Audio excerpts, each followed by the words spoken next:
Ron was in the busy bus when an old woman walked in and sat in front of her. She looked so exhausted and fell into a very deep sleep. Ron snuck her hand into the old woman's bag and grabbed her purse. She was so delighted and immediately yelled out to the driver to stop the bus, as she could not reach the old woman waking up to notice that her purse was gone. Immediately the bus stopped. Ron jumped out and ran as fast as she could away from the people to avoid being caught with the old woman's purse. Ron arrived home a few minutes later, excited to finally open the purse.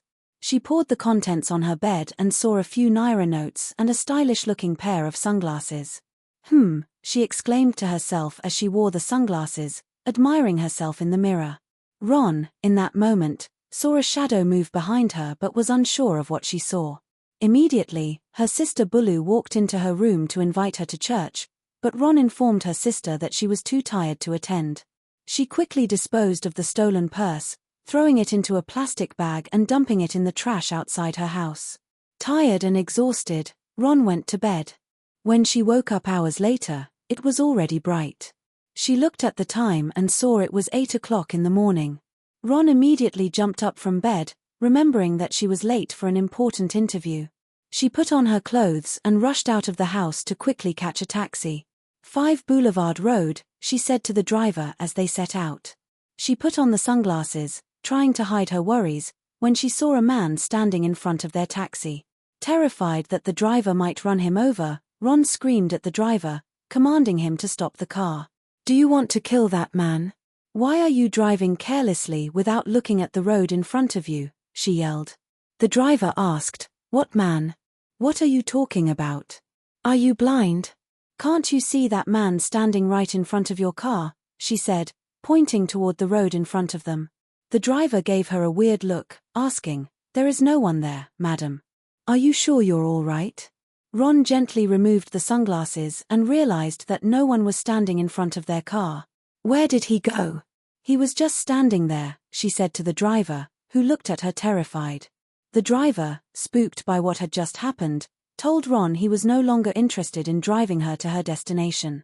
"But we haven't arrived yet," she said, threatening not to pay him for the distance he'd covered. The driver did not mind. "Please get down," he said before zooming off the moment she shut the door. Ron stood there stranded and alone on a lonely road with no one in sight. She waited for a few minutes, hoping to find another taxi willing to take her to her destination, but no taxi came. Her interview was in less than an hour, and Ron began to panic at the thought of missing it. Her friend Tolar had secured the interview for her after years of rejection, and Ron was so delighted to land her first real opportunity. "I can't miss this interview," she said to herself as she began to run, hoping to arrive on time. The sun was blazing, so Ron put on the sunglasses again to shield her eyes from the scorching heat. Walking briskly, she suddenly noticed strange-looking people walking behind her. Ron wondered where these people had come from and tried to mind her business, but they seemed to be walking toward her at a ridiculous pace. Crossing the road to the other side, she noticed they followed her step by step. Terrified, Ron began to run as fast as her legs could carry her. As predicted, the strange people began to run after her, causing her to scream at the top of her lungs. Terrified, she kept running until she reached a busy junction. People stared at her, wondering why she was running and screaming. "Keep them away from me," she pleaded, pointing at the strange-looking people standing in the distance. But the crowd looked at her oddly, not understanding what she was talking about.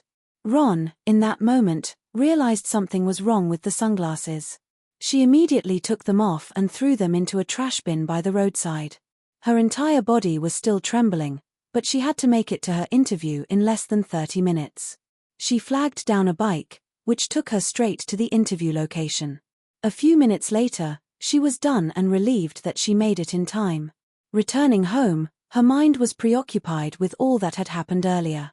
She wondered who the strange people were and why the sunglasses allowed her to see them. Arriving home, she tried to get something to eat when she saw the sunglasses sitting on her bedside table.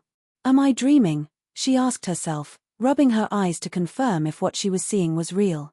"I threw this away in town," she said again, trying to understand how the sunglasses found their way back to her room. Rushed out of the company's premises, her heart racing with a mix of terror and disbelief. Ron couldn't shake off the realization that she had narrowly escaped a horrifying fate, but at what cost?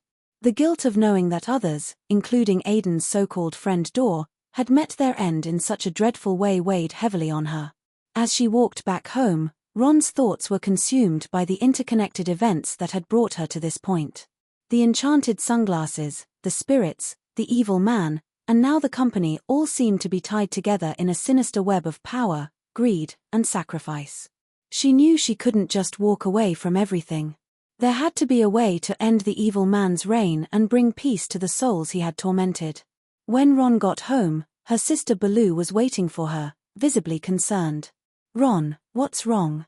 You look like you've seen a ghost," Baloo said, guiding her sister to sit down. Ron hesitated for a moment but then recounted everything she had learned at the company, including the revelation about the evil man's ownership and Dor's death. Baloo listened intently, her expression shifting from worry to determination. "We have to do something about this," Baloo said firmly. "This man's evil needs to end." "But how?" Ron asked, her voice trembling. "He's so powerful. And after everything that's happened, I'm scared." Baloo placed a comforting hand on her sister's shoulder. "Fear is natural, Ron, but we can't let it control us. Remember, you're not alone in this. We have God on our side, and we'll pray for guidance and protection." The two sisters spent the rest of the evening in prayer, asking for wisdom and strength to confront the evil man. As they prayed, Ron felt a strange sense of peace wash over her. She realized that she didn't have to face this battle alone. The next day, Ron and Baloo decided to visit Aiden's mother to share everything they had learned and seek her advice. When they arrived, the old woman welcomed them warmly and listened as Ron recounted her recent experiences. "Aiden told me everything before we found her body," the old woman said. "She said the evil man's power lies in a talisman he carries. If that talisman is destroyed, he will lose his ability to harm others." "Do you know where the talisman is?" Baloo asked. The old woman nodded. "Aiden showed me in a vision. It's hidden in his office at the company." Ron's heart sank. The thought of going back to that place filled her with dread. But she knew it was the only way to end the evil man's reign of terror. With the old woman's guidance, Ron and Baloo devised a plan to retrieve the talisman. They decided to wait until nightfall, when the building would be mostly empty. The old woman gave Ron a small bottle of anointing oil and instructed her to use it to destroy the talisman. As night fell, Ron and Baloo made their way to the company. With Baloo's prayers giving her strength, Ron managed to sneak into the building while her sister kept watch outside. Guided by Aiden's spirit, Ron found the evil man's office and began searching for the talisman. Just as she located it, a small, ornate box hidden in a drawer, she heard footsteps approaching. Her heart pounding, Ron quickly anointed the box with the oil and recited a prayer. As she finished, the box began to glow and then disintegrated into ashes. A loud, inhuman scream echoed through the building, and Ron knew the evil man had felt the destruction of his power source. She grabbed the ashes and ran out of the office, meeting Baloo outside. The next day, news spread that the evil man had died suddenly in his home. Ron and Baloo knew that his death meant freedom for the souls he had tormented. Aiden's mother thanked them for their courage and invited them to Aiden's final burial ceremony, where Ron felt a deep sense of closure. From that day forward, Ron vowed to live an honest and selfless life. The experiences she had gone through changed her completely, and she dedicated herself to helping others in need. Though she would never forget the terror she endured, she found solace in knowing that she had made a difference and helped bring peace to Aiden's spirit and many others.